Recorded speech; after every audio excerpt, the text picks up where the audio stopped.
Depois nós temos as partículas de urina alcalina, tá? Na mesma forma da partícula específica da urina ácida, que seria o urato amorfo, nós temos aí o fosfato amorfo, que é a partícula encontrada em urina alcalina.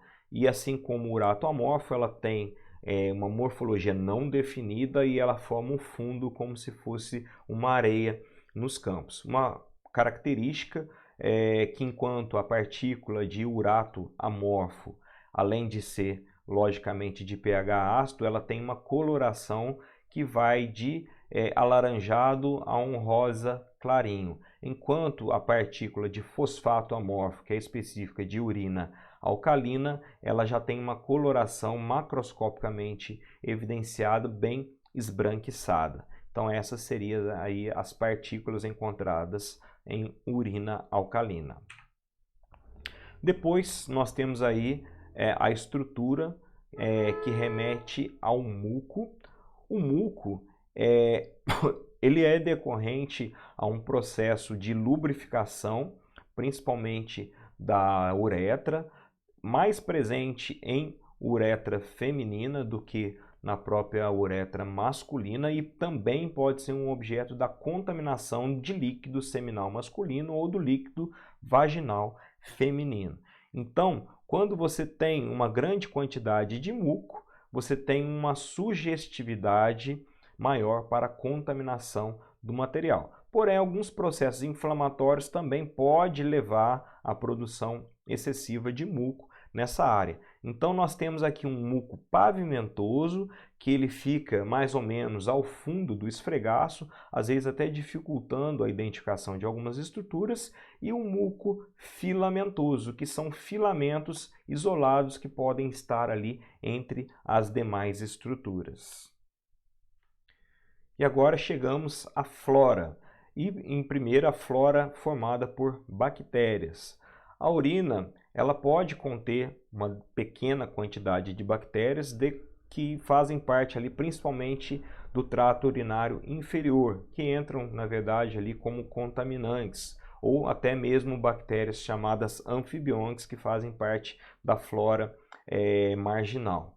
Então, quando você encontra bactérias, nós relatamos, nós também quantificamos, que não é objeto desta aula aqui, seria mais mostrar a presença delas na urina, e você pode ter diversas morfologias bem evidentes. Aqui no caso, nesse slide aqui da esquerda, formato bacilar.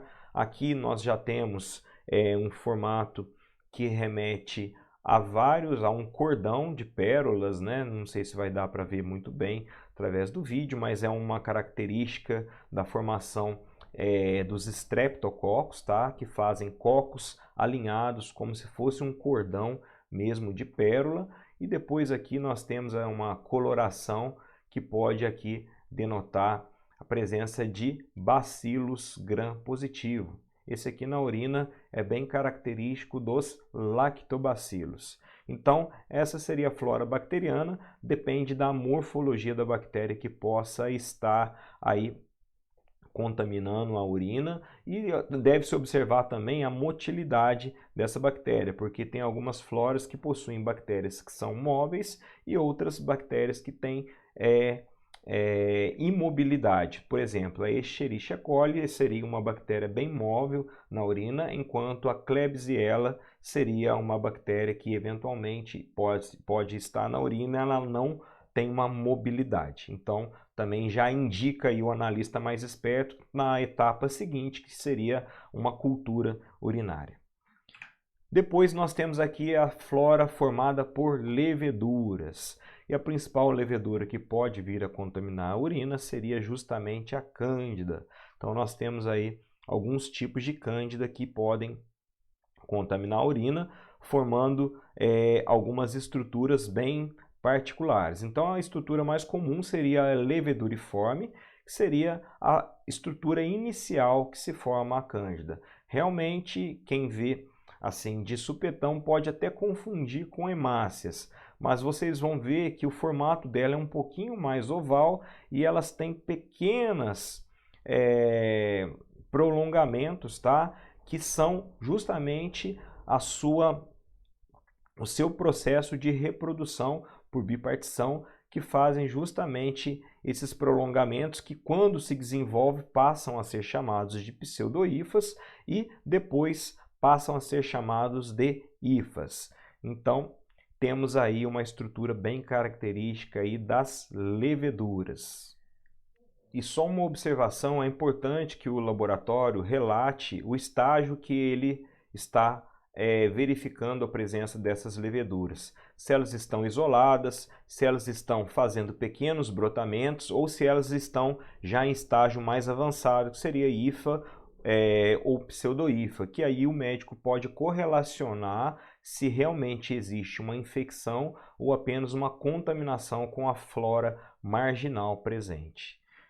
Bom, depois nós passamos aqui para a flora formada por parasitas, não é uma flora normal, seria uma flora infectante, e o principal que nós encontramos na urina aí seria o Trichomonas hominis ou Trichomonas vaginalis, que pode contaminar tanto o homem quanto a mulher. Então ele tem até um vídeo aqui, porque é uma estrutura bem característica. Ela é uma estrutura oval, móvel por flagelos, tá? Que causa juntamente ali a infecção do trato urinário, podendo causar inclusive algumas complicações, como salpingite em mulheres, enfim, assunto para outra aula. Aqui nós temos que observar sempre a presença dos flagelos, tá? Porque o Trichomonas, ele isoladamente, ele pode até, de certa forma, ser confundido com piócitos, porque ele tem uma estrutura arredondada, ele possui grânulos internos, porém, ele tem esses flagelos aqui, nem sempre eles estão muito móveis, então tem que observar com bastante cuidado essas estruturas aqui. Agora, quando eles estão bastante ativos, aqui não tem erro, né? É só colocar no laudo e correr para abraço. E, falar em correr para abraço, já deixa o like aí, a sua inscrição. Vamos lá para o próximo. Opa, não está passando. Isso. Próximo aqui seria uma outra presença parasitária na urina, que seria o Scytosoma hematobium, tá? Ele não é comum aqui na região do Brasil, ele é mais comum na África, mas nós temos as duas formas aqui, a forma de ovos, que são ovos espiculados, tá? Com um núcleo central, que seria nada mais do que um emaranhado ali de células embrionárias, revestido por uma cápsula com um espículo, e temos aqui a forma de cercária, que seria aí a forma infectante, que pode estar também presente na urina. Então, só para constar aí para vocês como material que esse parasita também pode ser encontrado na urina, e é um parasita que situa-se na bexiga do trato urinário. Bom, com relação agora a uma das partes mais importantes, que seria justamente os cilindros. Então, vou explicar brevemente aqui como que o cilindro se forma. Nós vimos lá na região microanatômica do rim que nós temos as subunidades funcionais do rim chamadas néfrons. Nos néfrons nós temos a cápsula de Bowman, que ela parece assim como uma mão que segura um novelo chamado arteríolas eferentes, dali que vai ser filtrado o sangue e ele vai ser conduzido para o túbulo contorcido proximal, depois uma alça chamada alça de Henle e depois o túbulo contorcido proximal. E é justamente no túbulo contorcido proximal, que é próximo à cápsula de Bowman, com o túbulo contorcido distal, que é longe da cápsula de Bowman, que pode ser formada essas estruturas. Essas estruturas, na verdade, elas são matrizes proteicas. Então significa primeiro que o rim está eliminando proteínas, tá? A cápsula de Bowman, ali, o néfron, está deixando passar proteínas. E essa matriz proteica, dentro de um pH adequado, que geralmente é ácido, ele vai formar essa forma justamente do túbulo onde ela se encontra. Então é como se fosse uma forma de gelatina ali. A gelatina, na verdade, nada mais é do que uma matriz proteica que vai se gelificar dentro de um formato que vai ser a nossa forma de gelatina. No caso dos cilindros, qual que vai ser a forma? A forma vai ser justamente os túbulos contorcidos proximais e túbulos contorcidos distais. Qual que vai ser o ingrediente? O ingrediente são as proteínas que são filtradas de forma patológica pelo rim. E qual que vai ser a condição adequada? Vai ser a temperatura do corpo, juntamente com o pH ácido da urina, que vai fazer com que essa matriz proteica se gelifique. Aí que está a nossa gelatina, que seria equivalente ao cilindro. Bom, então a partir dessa explicação, nós podemos aí classificar os diversos tipos de cilindro baseado nos elementos que nós vamos encontrar dentro dessa matriz proteica. Primeiro aqui nós temos o elemento hemácia, que leva aí o nome de cilindro hemático. Então, quando a matriz proteica começa a absorver as hemácias, ele vai se chamar um cilindro hemático. E o cilindro, a importância dele, porque como ele é formado a nível de túbulo contorcido proximal, túbulo contorcido distal, no rim, então nós temos aí um processo de trato urinário superior, ou seja, mais grave. Então ali possivelmente nós temos a formação de cilindro e algum tipo de lesão que está levando a um sangramento a nível renal.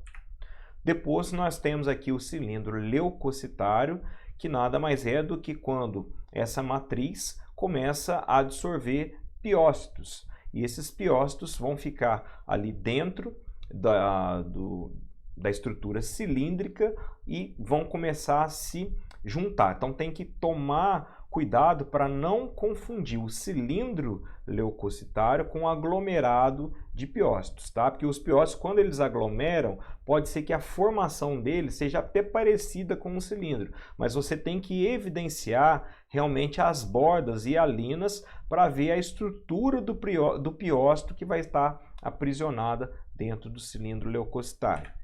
Depois aqui nós temos um cilindro chamado cilindro granuloso. Talvez este seja aqui o que é o visto por... Depois aqui nós temos o cilindro granuloso, que talvez seja aí um dos mais comuns.